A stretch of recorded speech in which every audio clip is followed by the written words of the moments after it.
The Assembly will hear an address by His Excellency Mohammed Abdullahi Mohammed Farmaajo, President of the Federal Republic of Somalia. I request protocol to escort His Excellency.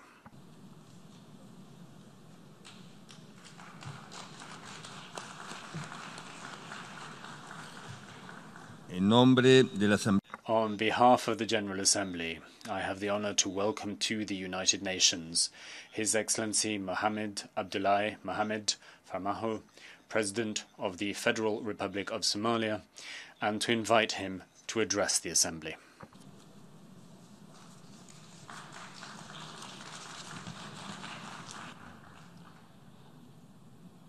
Mr. President, Honorable Head of States and Governments, dignitaries, and ladies and gentlemen, it's a great honor and privilege to address you on this 74th session of the United Nations General Assembly.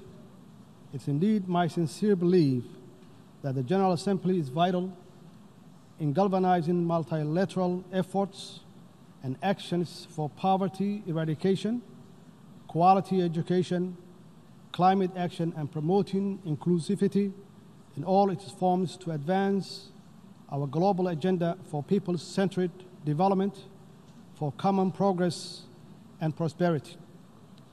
We in this Assembly, more than ever before, must realize and work towards ensuring no one or nations is left behind in the pursuit of progress and prosperity in this age of interdependence and interconnectivity. The Government of Federal Republic of Somalia warmly welcomes this year's theme for the General Assembly, which reminds us all on the importance to double our efforts through greater international cooperation to ensure we as a nations individually achieve the sustainable development goals for reducing poverty, improving the quality of education, addressing the adverse effects of climate change, and promoting partnership and inclusivity in all our actions at home. Partnership in all their forms are a must if we are to overcome the greatest common challenges of our time, including security, poverty, climate change, and sustainability. In this globalized world, no nation, no matter how strong or prepared, can individually stand alone against the tide of global challenges which require common action and coordinated multilateral responses. We must strive to create the condition for individual fulfillment and common prosperity in line with the vision of sustainable development goals. I'm grateful to be here with our valuable partners, of whom many are represented in this great assembly today, for the constructive role they are playing in Somalia's successful journey to full recovery from a very difficult past. We are also grateful for the role of the United Nations has and continue to play in Somalia's development journey on the ground. We are committed to working with the United Nations to advance our inclusive national development agenda. Indeed, Somalia is a great example of the importance and success of the international multilateral system, as it has been benefited from the support of both the United Nations and its member states bilaterally. Somalia's road to recovery, led by its resilient people and government, has come a very long way, and yet we cannot be blind or remain silent on the discontent with the rise in inequality, poverty, and division caused by unfair globalization, which has become dominant in the world today. Without doubt, inclusivity in all its manifestations must come to the fore if we are to succeed in galvanizing multilateral efforts for global security, poverty eradication, quality of education, and climate action alongside the other development priorities.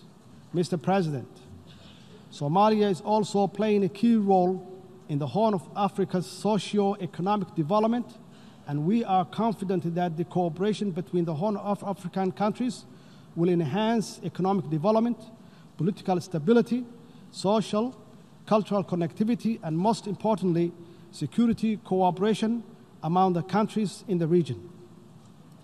Horn of Africa region offers unrivaled opportunities for economic development and growth for its people if we can further strengthen the political, social, and economic ties between our countries and our global partners. Horn of African states are not alone in working together towards a better future for their countries and people, because we have many friends who are supporting us all along the way for the interest of peace and security in the wider world, and we thank them. While Somalia promotes economic integration in the region and encourages its business community to invest in countries in East Africa and beyond, Somali communities continue to invest in the Republic of Kenya, which indeed contributes to the growth and economic prosperity. Somalia and Kenya are neighbors on the Indian Ocean coast of East Africa who enjoy peaceful and friendly relations. We owe much to Kenya for their steadfast support for Somali's people over the years.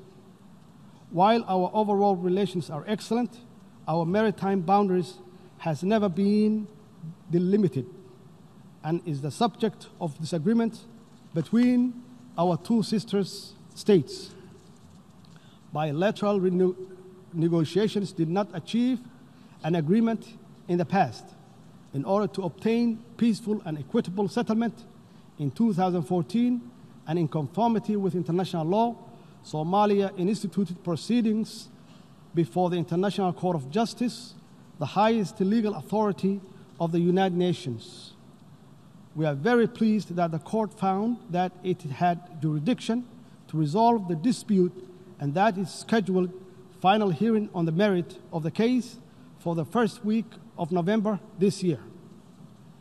Somalia, as a member of the United Nations and a party to the statute of the court, is committed to seeing this judicial settlement process through to its end. Somalia has pledged to comply with the court's final judgment and to accept the boundary that is delimited by the court. As a matter of international law, the court's judgment will be binding on Kenya as well. And we trust that when that judgment is issued and the boundary is established, a lasting settlement of this long-lasting dispute will finally be achieved. In addition, on September 3, 2019, Peace and Security Council concluded that African Union is not empowered to intervene this case before the court. Mr. President, I would like to further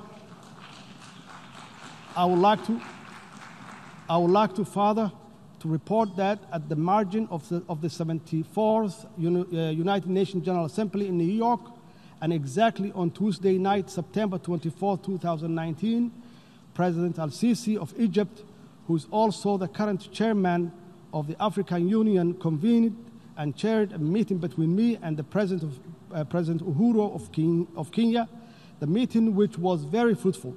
We agreed to restore our good brotherly relationship, strengthening the diplomatic and political cooperation. We further agreed to leave the maritime dispute between the two countries to be resolved by the International Court of Justice. Somalia is committed to maintain good relationship with Kenya. Mr. President, the Somali government is strongly committed to its ambition and enabling peace building and state building agenda, and we are making clear strides toward achieving inclusive politics, strengthening democracy, and constructing the very rights-based national institutions that are the pillars of strong societies. I am proud to report that we have held successful regional elections in some federal member states in the build-up to the planning national parliamentary and presidential election in 2021, and we are determined to facilitate the success of this process through an inclusive electoral bill which voter registrations, and better public awareness of the importance of inclusive politics and national progress. From all this, it's clear that Somalia is a historical example of reform, resilience, and people-driven progress and recovery. Today, our national discussions focuses on how to deliver inclusive politics, public services, financial and economic reforms, growing the economy, good governance, advancing regional cooperation, and how to finally defeat the threat of Al-Shabaab terrorism organizations with our valuable partners at home and abroad. Security has been our government's focus and greatest public expenditure since taking office because everything else, including poverty eradication, quality education, climate action, depends on it. We, alongside our international partners, are working tirelessly to rid the last pocket of violent extremism and their terrorist activities from Somalia. This task is by no means easy because of the violent, cowardly, and opportunistic guerrilla tactics Al-Shabaab terrorist uses, including bombing innocent civilians and private businesses. However, with our holistic strategy of de-radicalization, successful military offensives, the recovery of territory from Al-Shabaab, and the strengthening of Somali National Army and security capabilities, we are confident that our joint efforts with AMISOM and other international partners will bear fruit for Somalia, its people, and for the region and the global stability. We are building a well-trained armed force and right-based security and accountable institutions to take over the responsibility of securing Somalia. Our government, in partnership with AMISOM and other key international supporters, is working hard to achieve this through transition plan in line with the national security architecture. In this regard, I wanted to thank the brave Somali security force, men and women, all the troop contributing countries of African Union, with AMISOM and all our international partners that support the security operations in different and important ways. By no means are these comprehensive reforms easy, but with commitment and absolute determination, we have biometrically registered all the Somali National Army and the human resources audit of the wider security sector in its entirety will be completed shortly. The biometric registration enabled the government to eliminate ghost workers, assess operation readiness of the security personnel, and make cost saving that will be used elsewhere to further strengthening security for the Somali people. I'm convinced that Somali's successful security sector reforms will provide us with the best possible security apparatuses to safeguard the well-being and the progress of Somali people. Mr. President, indeed, quality education liberates, empowers, instills hopes, and unleashed the great dreams, ambitions, and innovations that will create a better world for all of us. All development anchors on education and most certainly galvanizing our multilateral efforts for any development anywhere must start with national and international support for education in all its forms. In Somalia, a key symbol of our national recovery has been the enormous expansion of education provision across the public and private sector in all stages of learning. We fully understand the need to encourage, support, and build on the existing public-private partnership model of education delivery with a strong oversight by the federal government. Despite our difficult past, today the design and delivery of quality education and its governance and delivery framework is the most crucial education objectives we set as a government. This is critical for our young generation to catch up and even perhaps leapfrog in order to compete in globalizing economy and benefit from and contribute to achieving the Sustainable Development Goals by 2030. Given the importance of quality education to Somali's peace building and state-building processes, as well as its overall development, our government has embarked on an ambitious reform program which aims to expand access to education for our children, adolescents, and youth, including those from marginalized communities, the disabled, and girls and women. We are focused very clearly on improving the quality of learning outcomes, especially at early grade levels for all learners. We are also committed to increasing enrollment rates, ensuring the market relevance of learning opportunities to sustainably grow the economy in creating much-needed jobs and injecting further confidence in our people and country's prosperity and prospects. On the practical note, the Somali government is in the process of developing an inclusive and relevant national curriculum alongside rehabilitating all public schools while working hard to establish technical vocational schools and invest in the next generation of teachers and leaders in our schools. For the 5th year in a row, Somalia held the national exam successfully, and most of our students, including those that had disabilities such as blindness, participated and succeeded. We are proud of them. We are proud of them all, and will continue to improve their learning opportunities and employment prospects through better policies, stronger partnerships, accessible facilities, and educational leadership. To strengthen quality education globally, we must all share good practices, transfer successful policy, and make the necessary link between education, opportunities, and international peace, security, and development. Mr. President, Somalia is very committed to improving the status of the country's environment and to promoting community resilience for both present and future generations. Somalia has taken major steps in instituting environmental management authorities to implement changes on the national level. The establishment of the Directorate of Environment and the Climate Change within the Office of the Prime Minister, for example, is a step in the right direction, and we are confident that the Directorate will effectively lead the development and implementation of the environmental regulations and policies.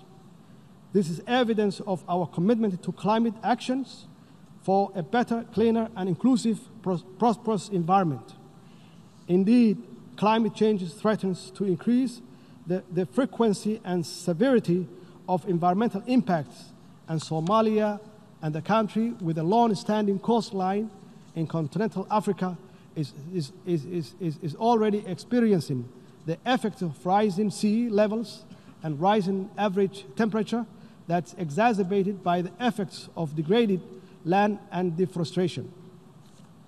The 2017 drought in Somalia had significant impact on the environment, economy, and natural resource sector, with ecosystem losses that damages estimated at an equivalent of more than $600 million. The loss in productivity of the natural capital indicates difficult times ahead of the livestock-based Somali economy, more so because as much as 93% of pastoral resources have been decimated and destroyed in some regions of the country.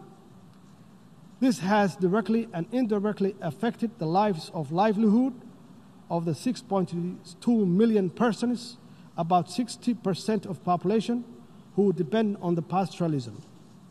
Due to this vulnerability, Somalia's economy could take much longer to recover, given that it's continued to suffer the repetitive occurrences of climate-related hazards.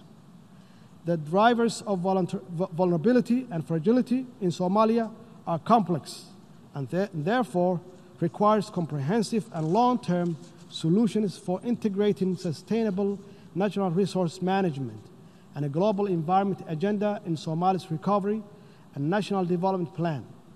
The lesson from our experience is that climate change or climate action is urgently needed to reverse the catastrophic environmental damage which pose an existential threat to our collective future. Mr. President, let me assure you that my government is fully committed to the outcome of Paris Agreement and equally other multilateral environmental agreements which protect our planet and safeguard the future for all. In this regard, we strongly urge the full implementation and enforcement of United Nations Security Council Resolution 751, which requires all member states to take all necessary measures to prevent the direct and indirect import and export of charcoal from Somalia. This will not only save the environment but deny the international terrorists as a source of terror financing, which they depend on to hurt the innocent and most vulnerable people in our society. Mr. President, poverty is one of the greatest pain a people, and nation can suffer. The government of Somalia is working hard with its people to build a more sustainable future free from poverty with strong social protections. Today we are on the verge of completing an inclusive 9th National Development Plan, which will guide the national strategic policy and framework for eradicating poverty in Somalia. The process of conducting the National Development Plan was inclusive, participatory, and it promotes accountability, transparency, and common responsibility for future implementation. Our approach to eradicating poverty is to create economic opportunity for our people, and to do this, we are engaged in ambitious and successful fiscal and economic reform programs guided by International Monetary Fund, the Staff Monitoring Program, to achieve debt cancellation by early next year through the High Indebted Poor Countries Initiative, HIBIC. According to the IMF, our performance to date has been strong and we have achieved much in a short space of time. We continue to raise domestic revenue, improve national budgeting processes, make our financial system more secure and transparent, while instilling fiscal discipline in our national operations.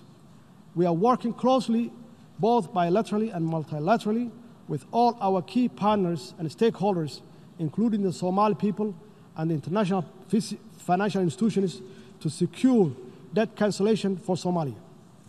Achieving this will allow Somalia to get access to valuable and much-needed concessionary resources that will complement our national domestic revenue mobilization to cover the cost of eradicating poverty, improving public services, including quality education and security, and taking effective actions to safeguard our future against the scourge of climate change. Alongside economic and fiscal reforms, our government has championed a zero-tolerance approach of corruption so that every dollar is spent on the public goods. If we are to eradicate poverty, we cannot afford to lose a cent to corruption. Accordingly, we must always ensure value for money in public expenditure and tackle corruption head-on. This is why I signed the historic anti-corruption bill last week, and my government is determined to deliver on its content for the people of Somalia. Mr. President, let me conclude by reiterating Somalia's strong support for galvanizing multilateral effort for poverty eradication, quality education, climate action in all its forms.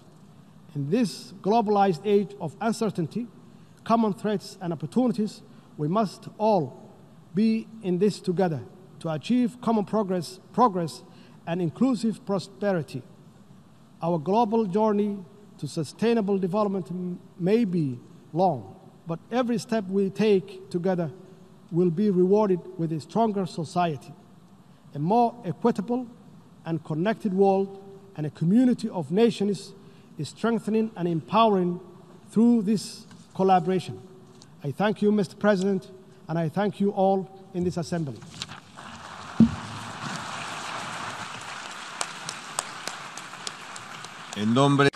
On behalf of the General Assembly, I wish to thank the President of the Federal Republic of Somalia for the statement just made.